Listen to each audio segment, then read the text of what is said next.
Okay, so welcome back to another Thursday on the Pagan Perspective.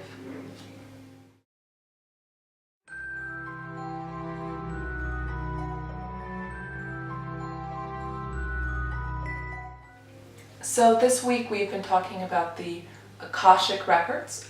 Please forgive me, I'm unsure on the pronunciation on that. And I will post the topic below, but it's very brief. It basically just asks us to talk about this. So I have to admit that I had never heard of the records, and I'm just going to shorten it to the records because I'm really not sure how to pronounce Akashic. But anyways, I hadn't heard about those before reading the topic, so I did a pretty quick internet search. I really just kind of poked around on the first couple of pages on the Google, you know when you click Google and it shows you different pages, those ones, for the first two search pages. And I got a general idea of how it's being used. I didn't find much in terms of the actual history of it, other than the root of the word comes from Sanskrit, so it seems like there might be some connection there with some of the Hindu traditions or maybe some of the older ones. But I also saw a lot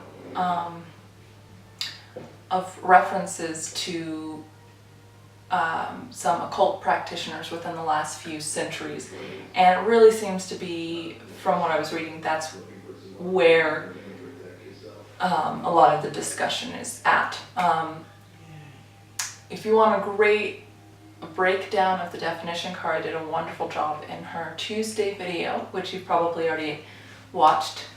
So I'm just going to use the working definition of it is essentially a record of everything that has, is, and will be, and it exists on another plane, on a spiritual plane or another dimension.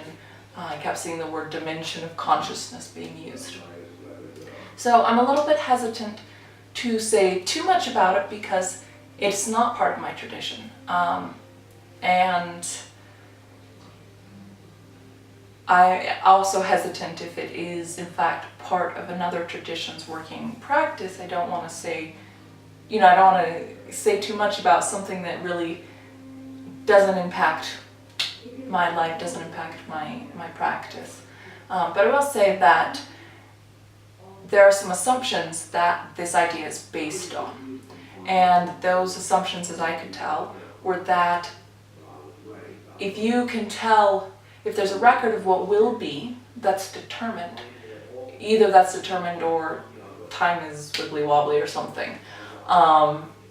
And the other one is that there's another plane, or there's another dimension, and or that the spiritual is somehow different from the physical.